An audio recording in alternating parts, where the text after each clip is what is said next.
Hello, this is Matt on the Moon Lambo channel. Couple topics for discussion in this latest Moon Lambo Hot Jam. We'll be starting with this piece from the Daily Hodl. Grayscale says institutional fund featuring Bitcoin, Ethereum, Cardano, and additional altcoins now registered with the SEC. So altcoins, and Bitcoin getting the thumbs up from the SEC? Not exactly, which is why I kind of want to break this down. But why are they doing this? Why is the SEC approving this particular fund with altcoins? Also, there's this headline from Crypto Slate. Ripple insists on deposing former high-ranking SEC official as part of XRP lawsuit. Now, I've reported fairly extensively on this story, but there are some new comments from Attorney John Deaton, who is the attorney seeking to intervene in the SEC versus Ripple case, so I wanted to highlight a bit of that as well. So plenty to talk about. But before we go any further, I do want to be clear at the outset, I do not have a financial background of any kind. I am not offering financial advice, and you definitely should not buy or sell anything because of anything that I say or write. I'm just an enthusiast who likes making YouTube videos as a very fun hobby. Well, that's all that's going on here, damn it. And so into this first piece. What are you doing, SEC? Because you've not provided sufficient clarity for the crypto asset class, which has now been around for over a decade. You're going after XRP. You're approving funds, though, that are representative of altcoins. What is going on here? And so anyway, piece begins. Digital asset management giant Grayscale has reached a new milestone with the Securities and Exchange Commission. In a new filing, Grayscale receives approval to launch its large cap fund as an SEC reporting company after initially seeking approval in May. And so the large cap fund contains 6 top crypto assets, including Bitcoin, Ethereum, Litecoin, Bitcoin Cash, Chainlink, and Cardano. Okay, so understand that when we're talking about this Grayscale digital large cap fund, that's the name of this particular fund. If you buy into this fund, which is actually currently closed, by the way, I just checked on their website. If you actually buy into the fund, you don't actually own any cryptocurrency that's represented in the fund. You own the fund itself. So it's a way for people to get exposure to the asset class that don't want to go to the trouble for any number of reasons of holding the cryptocurrencies themselves. It's all managed. You don't have to worry about custody, anything like that, but you don't actually own the cryptocurrencies itself. And so you got to wonder, okay, so SEC continuing to not provide sufficient clarity to the crypto space, but here, since technically you're buying into a fund rather than the cryptos, the SEC is okay with that, even though there is not sufficient clarity for the underlying assets that the fund represents. What in the ever-loving hell is the SEC doing here? And it just made me think back to how ridiculous all this is when, for instance, when Ripple initially partnered with MoneyGram, the SEC knew that XRP was going to be a part of the deal. It was very clear that XRP was going to be utilized specifically via what was then known as XRapid when the deal was signed anyway. That it's Ripple's product that eventually was rebranded and became on-demand liquidity. They knew that it was going to be used, and they gave a green light for that too. And so, which is funny to me because to me that just added additional confidence, right? Wouldn't you think if the SEC is approving the Ripple and MoneyGram deal as they did, don't you think that kind of instills confidence that, hey, there's nothing wrong with XRP? And then, of course, as we know, December of late 2020, the SEC did come after Ripple, claiming that XRP was sold as a security. And it's baffling to me here because at any given moment still, and I think I think that this is going to make a lot of people feel confident about these assets that are represented within this fund because, Grayscale is purchasing these assets and holding them, mind you. It's going to add confidence to the market, but it seems based on the SEC's previous behavior that you probably shouldn't have that level of confidence. The SEC hasn't formally declared any of these cryptocurrencies to not be securities, so they could go after them at any time, period. So anyway, the piece continues. This is Grayscale's third digital asset fund to become an SEC reporting company, joining the Grayscale Bitcoin Trust and Grayscale Ethereum Trust. Yeah, there used to be a Grayscale XRP Trust as well, and that was dissolved after, again, the SEC approved the Ripple and MoneyGram situation with XRP specifically, and then Grayscale, recognizing, hey, probably be the most prudent to just not have our hands on XRP at all, and so ultimately Grayscale dissolved the XRP trust fund. So none of this is actually any safer, but you would think that this is like the SEC moving forward, saying, "Hey, we're actually okay and with cryptocurrency to some degree," but that's just not the truth at all. And I'm not sure how many people realize that, but that's the truth of the matter here. Let me know what you think on that topic. I just find it fascinating the way that the SEC is handling all of this, just because it's representative of the funds, but not the actual funds stamp of approval. But then you're still going to potentially attack. Whatever. Now let me share with you some stuff from John Deaton now. And I'm going to have to assume that at this point, most of you are aware of what's happening with William Hinman, who is a former SEC director. This is the guy who gave the famous speech in summer of 2018 about Bitcoin and Ethereum not being securities. And he was getting paid millions of dollars from his previous employer while he was giving that speech.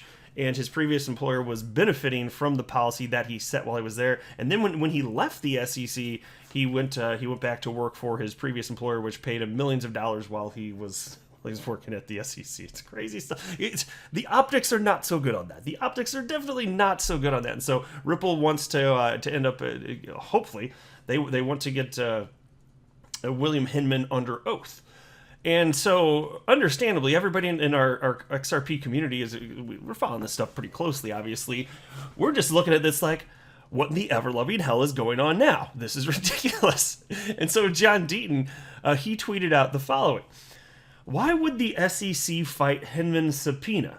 And yeah, indeed, the SEC, think about this, taxpayer funds going to defend William Hinman to try and fight for him so that he doesn't end up having to speak under oath, and he's not with the SEC anymore. But still, this is what they're doing here. So John Deaton writes, why would the SEC fight Hinman's subpoena?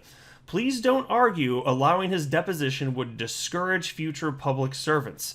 If it discourages people like Hinman or Clayton from going to the SEC, good. He got $15 million while at the SEC. He can sit for a 7-hour deposition. Yeah, no kidding. I'm right on board with you right there.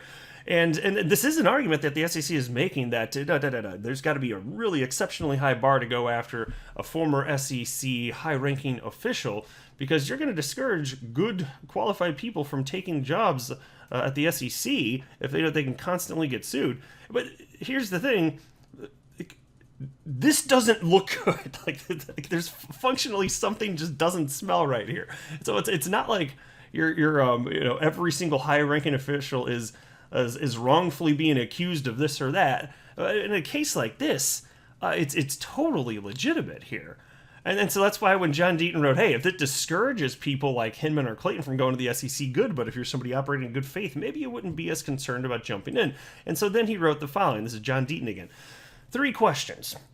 Since your personal opinion is not considered an official SEC statement when you publicly declared today's Ethereum is not a security, number 1, why would you give Ethereum such clarity? 2, why did you meet with Ethereum Alliance? And 3, how much Ethereum did your firm's clients own? Oh, that I would love to know. But indeed, he did meet, after providing this clarity, he did meet with the good old ETH people.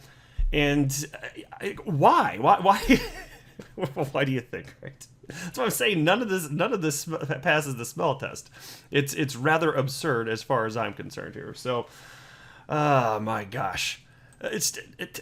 XRP, clearly not a security. Can you imagine if it were actually the case today, based on the Howey test, which had to do with orange groves and ownership? I'm gonna have to assume that for the sake of this video that you're versed on that as well. Could you just imagine though, if oranges, the underlying oranges, were securities, because that's just as absurd as the idea of XRP itself being the security. But still, the SEC won't say. Well, actually, they kind of say they say that they're not going after XRP, but they are. In fact, take a look at this thread. This is an interesting one. This is on Twitter here. There's an XRP community member named Anders L who wrote, "Opinion: if the lawsuit is settled, nothing is stopping XRP." And then somebody named Crypto Captain wrote, "Unpopular opinion: the lawsuit has zero effect on XRP price." Well, look, I'll share with you my opinion there. I don't know for sure what's going to happen, but I have seen, we have real world examples of this, that when for instance, the was it Kick Interactive's Kin token, when it got legal clarity in October of last year, it ended up skyrocketing. So there's no guarantee that immediately XRP will start pumping, but if I had to guess, I would think at least for the short term it would have some sort of positive impact, but in terms of long-term viability, like XRP is not going away regardless, so there's that. Anyway, Anders responded with, but no major bank, especially in the United States, would use XRP when it's in a lawsuit with the SEC. I also don't believe that. Yeah, well, banks certainly are. Like, what entity is going to touch XRP in the United States? Not many. I mean, I respect the ones that do, like Cryptocurrency Exchange Uphold and BitTrue, and there's some other entities that are still handling XRP. But no, I understand in terms of real-world adoption, but also, as far as trading of XRP, only like what is it 5 or 10% of trading on the planet happens within the United States anyway. Whatever the percentage is, it's really small. So this doesn't affect anywhere else really. If XRP is not going to be used in on-demand liquidity in other corridors, then there must just not be regulatory clarity in those other parts of the world too. Because otherwise, there's like, what's stopping you here? As long as XRP is not used in on-demand liquidity in an endpoint that's touching the United States, it should still be fine for adoption. Like Ripple has all sorts of customers that are still using it on a daily basis here. And Crypto Captain wrote, well, XRP managed to go from sub 20 cents to almost $2 mid-lawsuit. Correct me if I am wrong, but the lawsuit is regarding Ripple specifically and whether it sold XRP as a security or not whether it is a security or not. And so this is the argument that's being made, is that anything can be sold as a security. Like gold, for instance, gold itself is not a security, right? But it could be sold in such a way that it's still a security.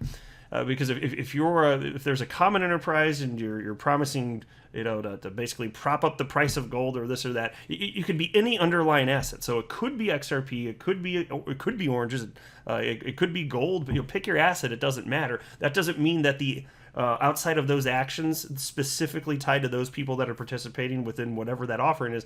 Outside of that, it doesn't mean that the underlying assets used by anybody else unrelated to that doesn't mean that it is a security. And so that's what we're talking about right there.